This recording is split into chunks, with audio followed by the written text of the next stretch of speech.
আমার বন্ধুরা, আশা করি তোমরা ভালো আছো। Welcome to my channel honours bros. আজকে আমাদের আলোচ্য বিষয় লিটারেরি থিওরি। লিটারেরি থিওরির একটি পার্ট প্র্যাকটিক্যাল ক্রিটিসিজম। তাহলে আলোচনা শুরু করা যাক। আজকে আমাদের আলোচ্য বিষয় লিটারেরি থিওরি, তার একটি পার্ট প্র্যাকটিক্যাল ক্রিটিসিজম। এই প্র্যাকটিক্যাল ক্রিটিসিজমের পরিচয় করিয়েছেন, তার নাম A.I. রিচার্ডস। তিনি একজন লিটারেরি ক্রিটিক, অর্থাৎ সাহিত্যের সমালোচক। তাহলে প্রথম কি পেলাম? প্র্যাকটিক্যাল ক্রিটিসিজম,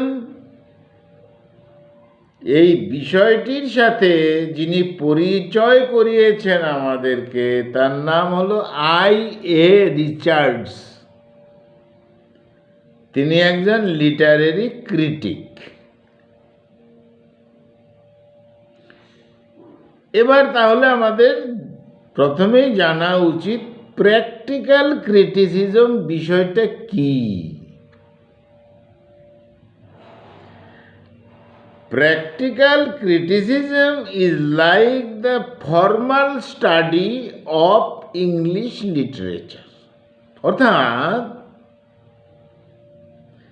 এই প্র্যাকটিক্যাল ক্রিটিসিজম হলো একটা ফর্মাল স্টাডি, বিধিবদ্ধ অধ্যয়ন। বিধিবদ্ধ অধ্যয়ন অর্থাৎ নিয়ম নীতি মেনে অধ্যয়ন, অর্থাৎ নিয়ম নীতি মেনে পড়াশোনা, অর্থাৎ নিয়ম নীতি মেনে সাহিত্যকে পড়া।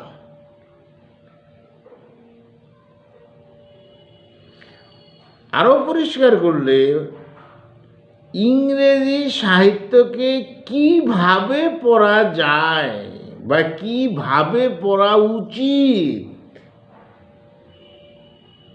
তাই নিয়ে আলোচনা হলো প্র্যাকটিক্যাল ক্রিটিসিজম। এই প্র্যাকটিক্যাল ক্রিটিসিজমের বিষয়টি শুরু হয়েছিল 1920s। কিভাবে? With a series of experiments, একটা পরীক্ষা নিরীক্ষার দ্বারা। কোথায়? ক্যামব্রিজ ইউনিভার্সিটিতে। অর্থাৎ ক্যামব্রিজ ইউনিভার্সিটির ক্রিটিক I.A. রিচার্ডস, তিনি শুরু করেছিলেন। আরো পরিষ্কার, এই প্র্যাকটিক্যাল ক্রিটিসিজম শুরু হয়েছিল 1920-তে। একাধিক পরীক্ষা নিরীক্ষা করেছিলেন তার দ্বারা। আর এই পরীক্ষা নিরীক্ষা যিনি করেছিলেন, তিনি হলেন ক্যামব্রিজ ইউনিভার্সিটির ক্রিটিক I.A. রিচার্ডস। আরো পরিষ্কার করে বললে ব্যাপারটা হলো এই, 1920-তে ক্যামব্রিজ ইউনিভার্সিটির ক্রিটিক বা সমালোচক I.A. রিচার্ডস একটা পরীক্ষা নিরীক্ষা করেছিলেন কিছু ছাত্রদের নিয়ে। কি পরীক্ষা করেছিলেন? যে ইংরেজি সাহিত্য বা ইংরেজি সাহিত্যের বিভিন্ন পাঠ, কবিতা, সনেট, ড্রামা কিভাবে পড়া যায়। এখানে আমরা বিশেষ করে কবিতার বিষয় নিয়েই কথা বলবো, কারণ এই I.A. রিচার্ডস কিছু কবিতা নিয়ে পরীক্ষা নিরীক্ষা করেছিলেন, কবিতা এবং কিছু ছাত্র।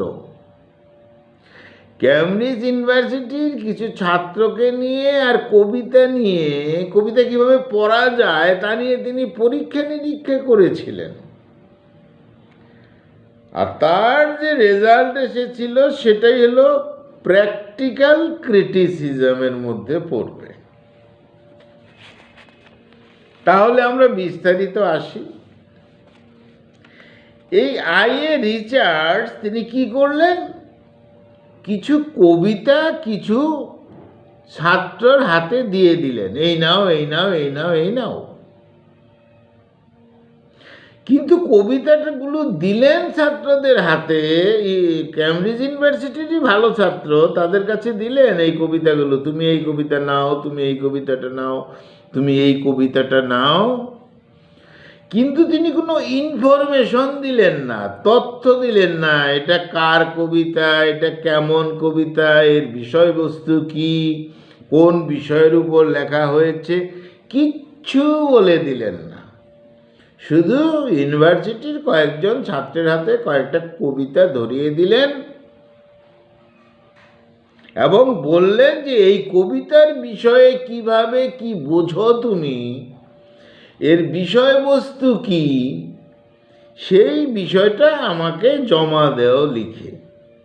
পরিষ্কার? তাহলে আইএ রিসার্চ কিছু কবিতা দিলেন তার নিজের স্টুডেন্টদেরকে পড়ার জন্য, কিন্তু তথ্য তিনি দিলেন না, আগে বলে দিলেন না কবির নাম, কখন লেখা হয়েছে, কি বিষয়, কিছুই বলে দিলেন না। এবার ছাত্ররা স্বাভাবিকভাবেই সেই কবিতা যার যার মতো পড়েছে, সেই কবিতার উপর যার যার মন্তব্য করে আইএ রিসার্চকে জমা দিয়েছে। 1929-এ তখন এই আইএ রিসার্চ একটা রিপোর্ট তৈরি করলেন, অ্যানালাইজড করলেন, বিশ্লেষণ করলেন the result of is experiments, অর্থাৎ তিনি যে সবাইকে দিয়েছিলেন সেটা যে জমা পড়েছিল, তারা কেমন লিখেছে, কি লিখেছে, কে কি বুঝেছে, তার উপর একটা রিপোর্ট তিনি করেছিলেন। তখন তিনি অবাক হয়ে গেলেন, অর্থাৎ আইএ রিসার্চ অবাক হয়ে গেলেন যে জেনুইন স্টুডেন্টদেরকে বিভিন্ন কবিতা দেওয়া হয়েছিল, কিন্তু সেই ছেলেরা যা লিখেছে খুব লো লেভেলের লিখেছে। প্রকাশ হয়ে গেল এতটা লো লেভেল লিখেছে কবিতা বিষয়ে যে ভাবাই যায় না, অথচ ছেলেরা কিন্তু ক্যামব্রিজ ইউনিভার্সিটির। তিনি যথেষ্ট অবাক হয়ে গেলেন, এ কি করে সম্ভব? তাহলে কবিতা কিভাবে পড়া হয়, কিভাবে বুঝতে চেষ্টা করা হয়, কবিতার মধ্যে কি থাকে, এইসব নিয়ে একটা বিশৃঙ্খল ব্যাপার তৈরি হয়ে গেল। অর্থাৎ একজন একক কথা লিখেছে, একক কবিতার কিছুই তার মাথামুন্ডু খুঁজে পাওয়া যাচ্ছে না। তখন এই আইএ রিসার্চ ভাবলেন যে few obstacles faced by the students, এই স্টুডেন্টরা কিছু বাধার সম্মুখীন হয়েছে, আর সেগুলো তিনি 1, 2, 3 করে বলেছেন যে কি কি তিনি পরীক্ষা নিরীক্ষায় উঠে এসেছিল। 1 নম্বর, difficulty of making out the plain sense of poetry, কিছু স্টুডেন্ট বুঝতেই পারল না কবিতার মধ্যে সহজ সরল বিষয়টা আসলে কি ছিল।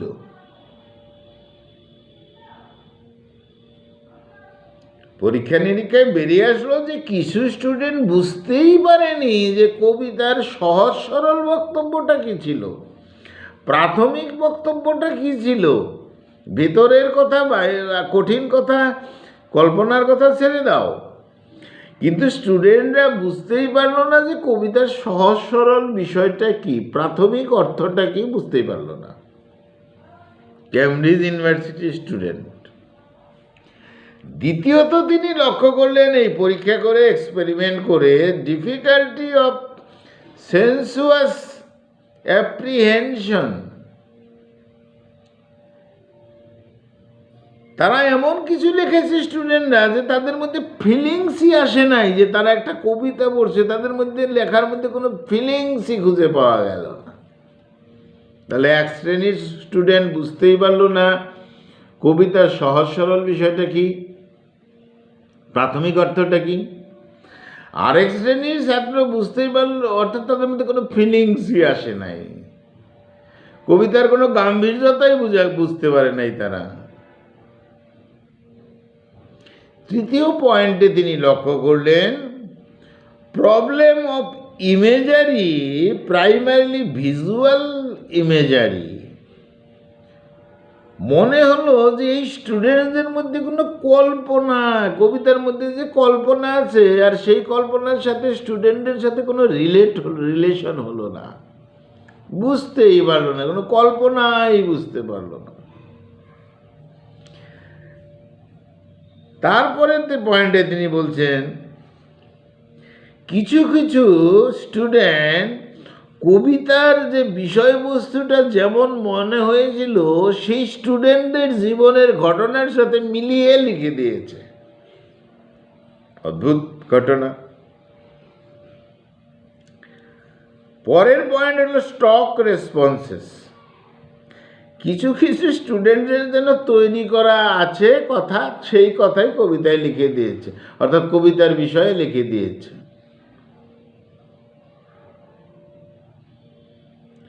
পরের পয়েন্ট বলছে সেন্টিমেন্টালিটি। কেউ কেউ এতটা আবার সেন্টিমেন্ট হয়ে গেছে কবিতায়, এতটা ইমোশনাল হয়ে গেছে যে এমন ইমোশন লিখেছে যে কবিতাই লেখেন নাই। এই সমস্যাগুলো তিনি লক্ষ্য করছেন। আরেকটি দেখেছেন যে ইনহিবিশন, কিছু বাধা, অর্থাৎ কোনো ফিলিং, কল্পনা কিছুই আসলো না, কবিতাটা পড়তে তারা বাধাপ্রাপ্ত হচ্ছে। অর্থাৎ আমরাও লক্ষ্য করে দেখব, আমরা যখন একটা কবিতার অর্থ বা কোনো গল্পের, বিশেষ করে কবিতার অর্থ যদি শুনি, কবি লিখেছেন একরকম,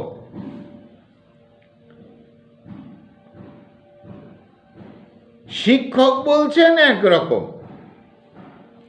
কোনো বইয়ে আছে একরকম, বিভিন্ন ভিডিওতে আছে ভিন্ন রকম।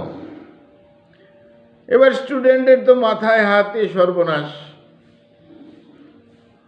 আবার এমন এমন ক্রিটিক্স আছে, তারা এমন বলছেন যে কবি যা লিখতে চাননি তার থেকেও বেশি বাড়িয়ে বাড়িয়ে অতিরঞ্জিত করে বলেছেন, কবিতা বলতেই চান নাই। তার মানে দেখা যায় শেষ পর্যন্ত কবিতাটার আর কিছু হাড় কঙ্কাল থাকছে না। এমন স্টুডেন্ট, এমন সমস্যার মুখোমুখি স্টুডেন্টদের হতে হয়, যারা পরীক্ষার্থী তাদের তো বড় মুশকিল হয়ে যায় অ্যাজ এ স্টুডেন্ট হিসাবে। কবি বা লিখছেন কি, ক্রিটিক্স বা বলছেন কি, ক্লাসের শিক্ষক বললেন কি, বই বা বলছে কি, ভিডিও বা বলছে কি, তাহলে স্টুডেন্ট লিখবে কোনটা? সমাধান কি এর?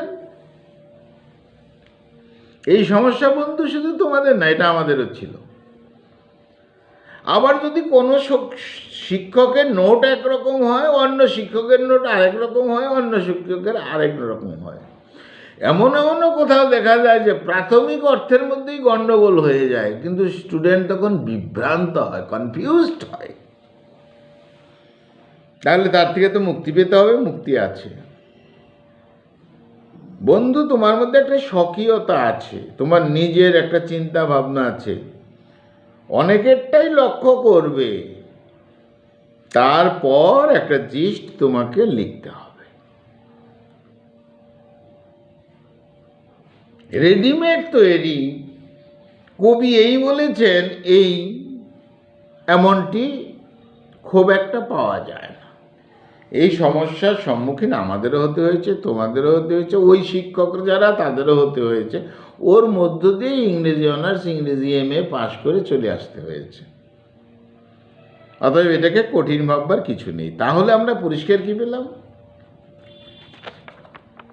IA রিসার্চ, ক্যামব্রিজ ইউনিভার্সিটির ভদ্রলোক ক্রিটিক, তিনি কিছু কবিতা কিছু ক্যামব্রিজ ইউনিভার্সিটির স্টুডেন্টকে দিলেন, পরীক্ষা করবেন যে এরা কিভাবে কবিতা পড়ে, অর্থাৎ সাহিত্যটাকে পড়ে, জানে, বোঝে, সেটা তারা লিখবে।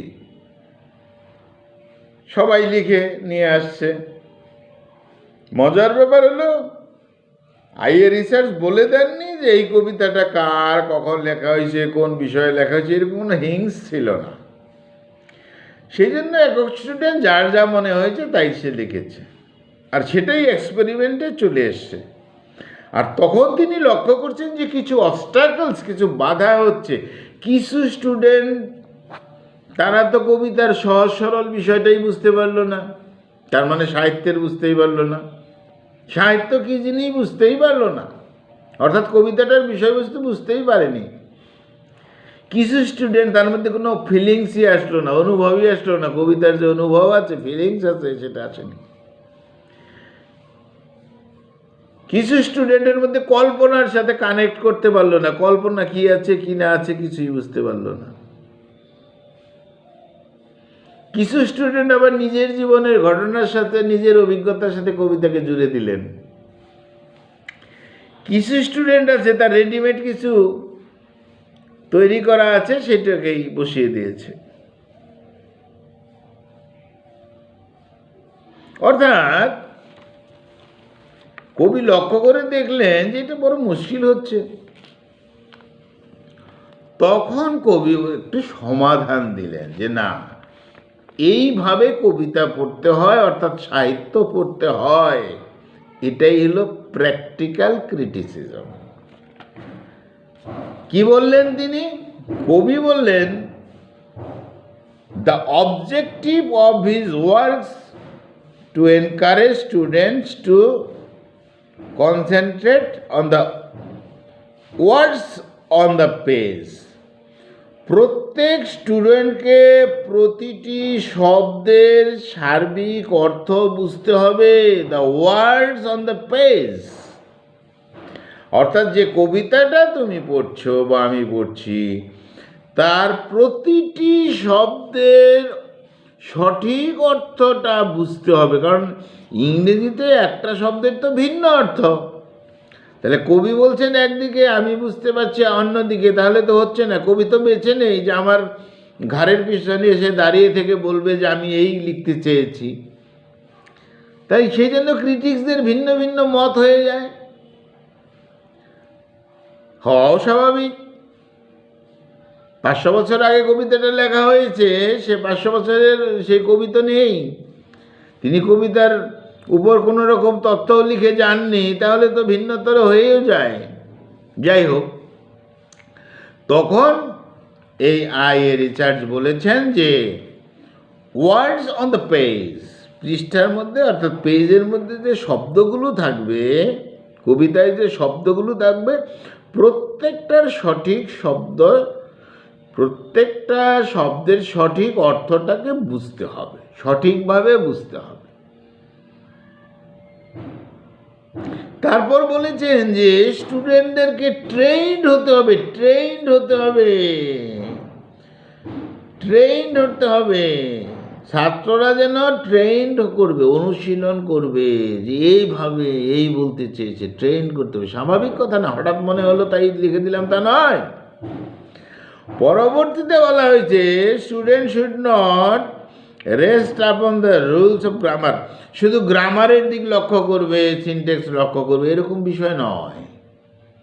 গ্রামার তো লাগবেই, কিন্তু গ্রামারকে বিশ্লেষণ করে কবিতার মধ্যে ঢুকে যাওয়ার মধ্যে কিছু সমস্যা আছে। কবিরা অনেক সময় নতুন শব্দ ব্যবহার করেন, এমন কতগুলো শব্দ ব্যবহার করেন, ওয়ার্ডটাকে এমনভাবে তিনি লিখেছেন যে দেখা যাবে যে স্বাভাবিকভাবে সেটা ভুল, কিন্তু তা নয়, স্বাভাবিক ভুল তো নয়, তিনি সেইভাবে লিখেছেন, কোনো ছন্দের জন্য তাকে চেঞ্জ করতে হয়েছে শব্দটাকে, এগুলো সব বুঝতে হবে বলেছেন। তারপর বলেছে student should learn how language works, ভাষা কিভাবে কাজ করে, বিভিন্নভাবে কাজ করে একটা ভাষা, সেই ভাষার যে কাজ সেটা কিন্তু বুঝতে হবে, ভাষার গতিবিধিটাকে বুঝতে হবে। আর communication between persons and level of discussion, এটা যোগাযোগ, তার অর্থাৎ কি লেখা হয়েছে তার সঙ্গে একটা গভীর সম্পর্ক তো তৈরি করতে হবে পাঠককে। অর্থাৎ যে সেই কবিতাটা ব্যাখ্যা করবে বা যে স্টুডেন্ট বর্ণনা করবে তার সাথে তো একটা যোগসূত্র তৈরি হতে হবে। তাই তিনি প্রস্তাব করেছেন যে যোগাযোগ অর্থাৎ ডিসকাশন লেভেল যেটা হবে, বিশ্লেষণ সঠিকভাবে হতে হবে, অর্থাৎ ল্যাঙ্গুয়েজে মাস্টার হতে হবে, অর্থাৎ দক্ষ হতে হবে। এই তো বিষয়, এই বিষয় নিয়েই আলোচনা রয়েছে আমাদের প্র্যাকটিক্যাল ক্রিটিসিজমে। তাহলে পরিষ্কারভাবে পাওয়া গেল প্র্যাকটিক্যাল ক্রিটিসিজম কি, অর্থাৎ কি না সাহিত্য কিভাবে পড়ব, অর্থাৎ কবিতাটা এখানে বলা হয়েছে কবিতা কিভাবে পড়ব, কিভাবে পড়া উচিত। আর এই সমস্যা দেখার জন্য আইএ রিসার্চার ক্যামব্রিজ ইউনিভার্সিটির ক্রিটিক তিনি কয়েকজন স্টুডেন্টকে কয়েকটা কবিতা দিয়ে দিলেন, কিছু বললেন না, কোনো সূত্র দিলেন না, কোনো ইনফরমেশন দিলেন না যে তোমরা এই কবিতা বিষয়ে লিখে নিয়ে আসো। কিন্তু তাতে দেখা গেল বড় সমস্যা যে যা লিখে নিয়ে এসেছে তাতে কবিতার মধ্যে আর কিছু হাড়মাংশ নেই। কেউ সহজ সরল বক্তব্যই বুঝতে পারছে না, কেউ ফিলিংস বুঝতে পারছে না, কারোর মধ্যে কল্পনা আসেনি, কেউ আবার অতিরঞ্জিত করে লিখছে, কেউ আবার ব্যক্তিগত জীবনের কথা লিখে দিয়েছে। এই সমস্ত সমস্যাগুলো হচ্ছে। তখন রিসার্চ বলছে যে না, সাহিত্য বা কবিতা যাই পড়ি না কেন, পড়তে গেলে যে প্রতিটা ওয়ার্ডের সঠিক তথ্য তাকে নির্ধারণ করতে হবে, অনুভবের মাধ্যমেই সেটা করতে হবে, অনুমান করে বললে কিছু হবে না। আর এই বিষয়ে স্টুডেন্টদের ট্রেন্ড হতে হবে, স্টুডেন্টরা শিখবে। শুধু গ্রামাটিক্যাল পার্ট নিয়েই গল্প করে কবিতা বুঝিয়ে দেব, সনেট বুঝিয়ে দেব, সেটা হয় না। আর ল্যাঙ্গুয়েজের যে বিভিন্ন ক্রিয়া প্রতিক্রিয়া আছে, অর্থাৎ ল্যাঙ্গুয়েজ যে বিভিন্নভাবে ব্যবহৃত হয়, তার অর্থ, তার ফিলিংস, তার কল্পনা সব বুঝতে হবে।